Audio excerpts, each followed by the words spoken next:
All right, back on the Marantz 2275. This will be part 2. We're going to remove the amplifiers. We'll do one at a time, and we'll test after each one to make sure we don't mess anything up. But they don't look too hard to take out. A couple plugs and some screws, and I will show you when it's out what we're looking at. Okay, pretty easy to get them out. You have the 2 plugs on the bottom. Sometimes if the plugs look a lot alike, I'll put little marks on them so I know exactly. But you see, these ones are keyed pretty much, so you know exactly whether you go back in. And you had 4 screws for the little tabs, and it lifts right out. So we're going to be, there's not a lot of capacitors on there, but there's a few. We're going to take those out, change them. I'll be measuring all the resistors I can get to. I'll clean the 2 little trim pots there. I will also, we'll take out the output transistors, clean and reapply some new heatsink grease there so that they're getting rid of the heat, make them last longer. What else is there? There's not a lot on these, but we'll check it all out and make it good to go. So, all right, thanks. Here's kind of a close-up of the board, and it's got a lot of gunk on it. So I'm gonna try to clean up all that gunk. I know it doesn't hurt, but it's just bugs me to see all that stuff, and just something to point out to look at, and just get a really good look at your boards and kind of take care of them, make them look nice. All right, we'll be back. Okay, another thing when you're redoing your amp boards, take the power transistors off, clean off the area. This one had very little heatsink grease left. And then, you know, apply just a nice little fresh coat, and then reinstall them. I always check them really fast to see what the HFE is on them, so I can make sure they're kind of matched. So, and then I'll show you afterwards. I usually write it on the transistor in a little Sharpie also. But pretty simple thing to do, and just another good thing to do. So, all right, thanks. Here's another reason why to check. This one wasn't shorted out or anything, but look at this old glass insulator.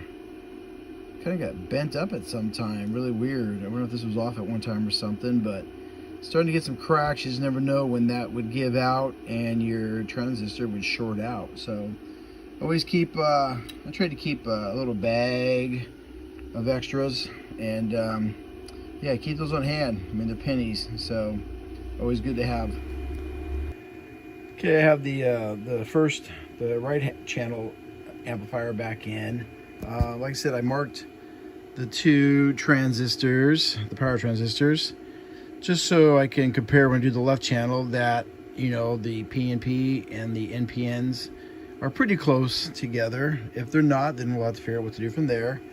Also, but before I put them back in, the pins that these plugs go on, it's good just to hit them really fast. I mean, these ones weren't overly dirty, but they were still somewhat dirty. It doesn't look it on the camera there, but I just use a little contact cleaner on the Q-tip, and then I clean all the pins, and then put the connectors on, you know, back and forth a few times to make sure there's no resistance, no dirt, nothing in there. So just something to knock out while you're in there. Okay, I've rebuilt both of the amplifiers, put new heat compound down on the power transistors. I'm going to just show one side how you set the DC and the bias. There's instructions for that, and have them right here.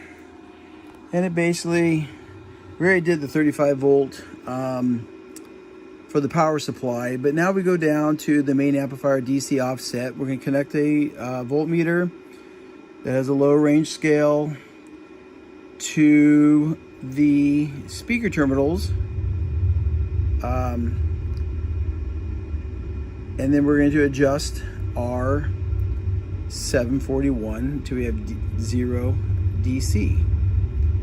So what I did, I just hooked into the left side right here, and let's turn her on.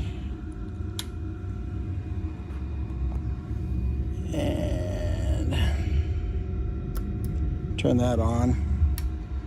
Clicks on, and we're sitting at about a negative 0.1. So you come up to the amplifier control, and we'll just adjust this until we get it to 0.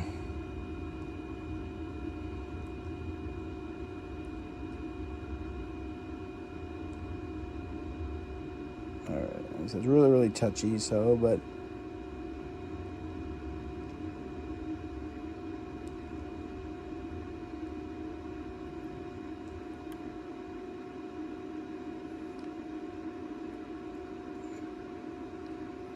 all right, pretty close there. So the next we're going to do is the biasing, which tells us to connect a meter. And also right there, it says during this alignment, no load should be connected to the speaker terminals. We're going to set our idle current on J703, J704, and we'll adjust the other trim pot, which is right here, until we're hanging at about 10 millivolts DC. So let me hook that up real fast. Well, I'll show you where they're going to be at. They're going to be right back here on the back of the amplifier. You can see down here, you got a 712, but you get that purple is 3 and the yellow is 4.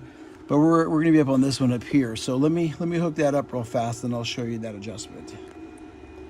All right, so I'm hooked up, and one thing I did not point out to you guys is it says to fully turn the trimming resistor 742 fully counterclockwise.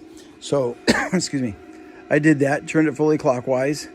So we're hooked up, and you can see I'm on the millivolt scale. I don't know if you can see that or not, but we're on the millivolt scale.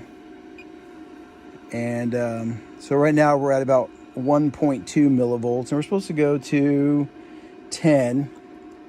So we just bring this and we adjust her until we get to 10. Come back just a little bit.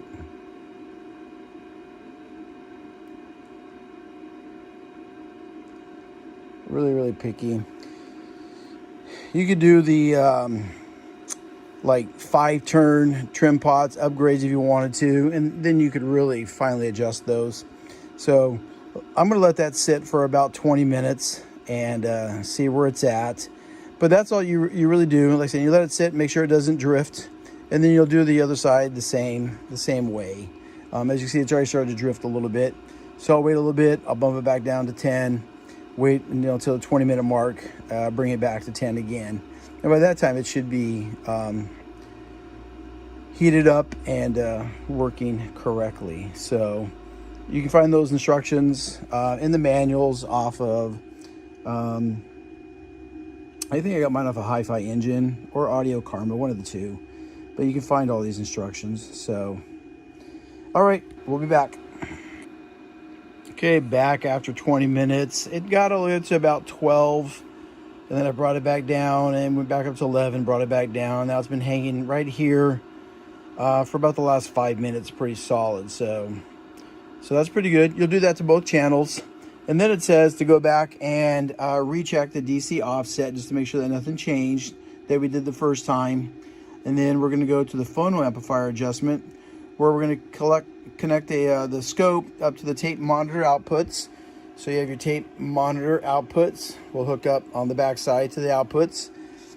And then we will inject a signal into the phono jacks. Place the selector switch into the phono position, and then we increase the signal up to 1K audio. Adjust the trimming resistors for equal clipping level. So, and then your trimming resistors are on your photo board right there, 408 and 409 it says. Yep. So those are your trimming resistors. So we'll just double check that. But I still want to do the capacitors, get rid of those tantalums, check those transistors out and go from there on that first. So I might capture that, or I might just do that tonight, and I might not tape it. I'm not sure. So I'll try to remember to tape it, but that's the other adjustment you do there. So, and then besides getting into the tuner adjustments and stuff, which like I said earlier, that's my weak point. I need to go to another person's house and have them help me with that, because I don't have that equipment yet. So, all right, I'll keep you updated. Thanks.